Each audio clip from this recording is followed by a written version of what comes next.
आम्हाला असे विश्वास आहे की आम्ही 2 वर्षामध्ये ITIची कौशल्य विकासची काय पलट करू। माझ्याबरोबर आमचे आमदार, आमचे भाजपाचे दोघे अध्यक्ष आणि मित्राचे प्रतिनिधी पण उपस्थित आहे। आपल्या मनामध्ये काही प्रश्न असेल तर विचारू शकता। मध्ये माझा जे आकलन आहे ते भारतामध्ये कुठे रामराज्य आला की नाही आला, सोलापूरमध्ये आला आहे। सर्व काही अलबेल आहे, सर्व संतुष्ट होते, काय शिकायत नाही आहे, सर्व चांगला झाला आहे। रामराज्याचे निकष आहे आपसात प्रेम, विकासाचे फिलिंग, असा आमचा आकलन आहे। जे तुमच्या जे इंगित आहे की ते आहे की नाही, ते भाजपाचे इलेक्शन नव्हते, ते समितीचे इलेक्शन होतं। भाजपामध्ये सर्व एकत्र बरोबर आहे त्यांच्या म्हणणं। आम्ही आता आपण नवीन 1700 लोकांचे अपॉइंटमेंट ऑर्डर दिला आहे। त्याशिवाय आमच्या जे प्रायव्हेटायझेशनच्या सिस्टम आहे त्यामध्ये आपण त्याने सांगितलं आहे की आमचे जे ITIचे स्टाफ आहे त्यांना तुम्हाला रिटेन करावा लागेल, पण तुम्ही 25% स्टाफ तुमच्या घेऊ शकता एक्सपर्ट, तो ते त्यांचे पण होऊन जातील। आमच्या एक नवीन शोध मिळेल। ते पण तुमचे ऑब्झर्वेशन बरोबर आहे। आमचं लक्ष आहे, आमच्या मनामध्ये आहे की यावेळी तर मी 200 ITIमध्ये न्यू एज कोर्सेस सुरू करणार आहे। काही ITIमध्ये IMC फंड आहे, काही ठिकाणी मी DPTC फंड यूज करणार आहे, काही ठिकाणी मी प्रायव्हेट कसे मदत करणार आहे। 418 ITIमध्ये 200 ITIमध्ये या जुलैमध्ये आम्ही कोर्सेस सुरू करू। अँड पुढच्या वर्षामध्ये आम्ही हॉस्टेलच्या रिनोव्हेशन आणि हॉस्टेलच्या आधुनिकीकरण असा यावर लक्ष देऊ। यावेळी न्यू कोर्सेस सुरू करायच्या आणि ITIच्या मशीन इक्विपमेंट नवीन घ्यायच्या, असं आमच्या धोरण आहे। असा होता की ते सांगतो ते असं आहे की मी फक्त चर्चा करतो सांगितलं होता की आपल्याकडे देशामध्ये लेबरने समान अपेक्षाकृत कमी आहे।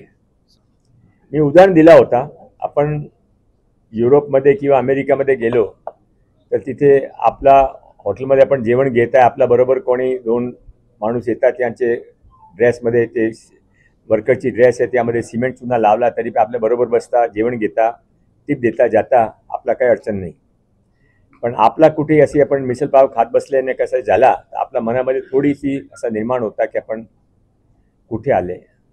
त्याशिवाय आपल्या मुलामुलीने प्रत्येक काम करायची आवड नाही आहे, कमी आहे, हा पण सत्य आहे। आपण सत्य किती वर्ष लपून छुपणार। आपण ते मुलामुलीचे जे 1.5 लाख मुलामुली आमच्या ITIमध्ये आहे, कोई अशी वेळ होती पूर्वी 20 वर्षापूर्वी की गावामध्ये काय चांगली घरात कोणी मुलगी यायची असेल तर गावामध्ये विचारते की ITI पास कोण आहे, हा ITIची रेप्युटेशन होती। आता ते 2010-20 वर्षामध्ये ITI ते नवीन इंजिनिअरिंग कॉलेज आले, आम्ही कोर्सेस चेंज केले नाही, आम्ही नवीन स्टाफ घेतला नाही, नवीन मशीनरी आणली नाही, म्हणून हा प्रॉब्लेम झाली आहे।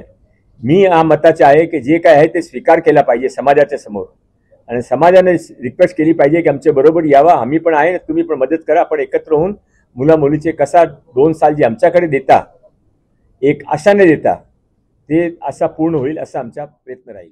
आपला प्रत्येक कंपनी महाराष्ट्रामध्ये कमीत कमी 1000 कंपनी अशी ज्यांच्याकडे HR डिपार्टमेंट आहे। HR डिपार्टमेंटचं काम काय, मुलामुली शोधायच्या। आपल्या सोलापूरमध्ये आपण विचारला तो कमीत कमी 10 मोठी कंपनी सांगतील की आम्हाला मुलामुली पाहिजे, मुलामुली मिळत नाही, पण मुलामुली आहे त्यांच्याकडे जॉब नाही आहे। आम्ही ते मेरिट ब्युरोचं काम करत आहे, त्याने मुलामुली हवा आहे, त्याने जॉब हवा आहे, आम्ही त्याने कौशल्य विकास करून त्यांच्याकडे जॉब मिळेल असा आमचा प्रयत्न राहील। आम्ही प्रामाणिकपणे प्रयत्न सुरू केला आहे, आम्ही यातून सक्सेस झालेला नाही। हा सुरुवात आहे माननीय देवेंद्र फडणवीस नेतृत्वामध्ये। आम्हाला अशी विश्वास आहे की आम्ही 2 वर्षामध्ये ITIची कौशल्य विकासची काय पलट करू। 2 वर्षामध्ये आपले 1.5 लाख विद्यार्थ्याचे नक्की झाला की त्याने काही स्वरोजगार किंवा रोजगार मिळेल, असा ते मोठी गोष्ट होईल ना। ते आपण काय दुनिया, माझ्याकडे जे काम आहे, विभागाकडे काम आहे, ते आम्ही करू, त्याशिवाय मी काय करू शकता। तुम्ही तुमच्या अखबारमध्ये लिहू शकता, तुमच्या अखबारमध्ये जे काय करू शकता, त्याने कोणाला सांगू शकता का तुम्ही। फक्त माझी स्थिती पण तशीच आहे। पॉलिसी आम्ही फार ओपन ठेवली आहे।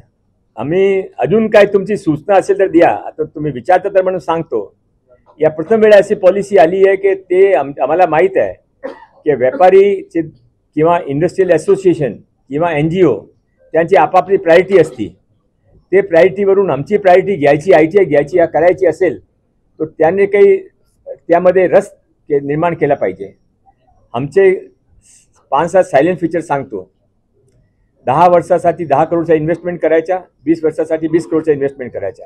इन्व्हेस्टमेंटमध्ये सरकारकडे 1ही रुपया यायचा नाही, तुम्ही तुमच्या खर्चातून मशीन आणा तुमची मताप्रमाणे, आणि मशीनरी खरेदी पण सरकारी सिस्टममध्ये नाही आहे. तुम्ही मार्केट रेटून बाहेर परचेस करा, आणि 10 करोडमध्ये 50% मशिनरीसाठी आणि 50% मॅन पॉवरसाठी आहे. ज्याला प्रत्येक असं ॲडॉप्टिंग जे करणार आहे, आमच्या बरोबर येणार आहे प्रायव्हेट, त्याने आम्ही एक प्रायव्हेट ITI पण देणार आहे. त्याशिवाय प्रत्येक ITI जे काही ॲडॉप्टमध्ये येणार आहे त्याने 2 कौशल्य विकासचे केंद्र देणार आहे. त्याशिवाय आमचे जे काही सुरू आहे, DPDCचा फंड आला, सेंट्रल गव्हर्नमेंट 100 ITIचे फंड देत आहे, वर्ल्ड बँकच्या 1200 करोडचा फंड येणार आहे. ते फंड आमच्यातर्फे सुरू राहतील. जे काही स्टाफ आहे, एकही स्टाफ ते काढू शकत नाही, वॅकन्सी ते भरू शकता, पण ते वॅकन्सी जे भरताल त्यांची पण पगार सरकारी खर्चाने आम्ही देऊ. त्यांचे वर द्यायचे असेल तर त्याने द्यायचे. त्याशिवाय आम्ही ते एक्झिट पॉलिसी पण ठेवली आहे. 2 एकत्र होऊन करू शकता, स्वतःचा CSR फंड यूज करू शकता, 2-3 इतर कंपनी ठिकाणून CSR फंड घेऊ शकता, सरकारी विभागाकडे बरोबर घेऊ शकता. ऑल ओपन पॉलिसी आहे. अजून आपल्याकडे काही सूचना असेल तर त्यांचं स्वागत आहे. आम्ही या पॉलिसी सक्सेस करायची आहे. 427 ITI मध्ये या वर्षी मी कमीत कमी 25 ITI पब्लिक पार्टिसिपेशन इम्प्रूव्ह करायची असा आमचा मानस आहे. मारुतीची स्विफ्ट अधिक सुरक्षित, 6 एअरबॅग आणि 6 रंगात. मारुतीच्या नवीन स्विफ्टचा मायलेज 25.2 किलोमीटर प्रति लिटर इतका असून त्याची किंमत फक्त 6,49,000 पासून सुरू होते. यासोबत LED rear lamps, USB charger सह rear AC vent, wireless mobile charging, नवीन इंजिन असे अत्याधुनिक फीचर्स देखील आहेत. फ्री टेस्ट ड्राईव्ह साठी आजच भेट द्या चव्हाण मोटर्स, होटगी रोड, सोलापूर.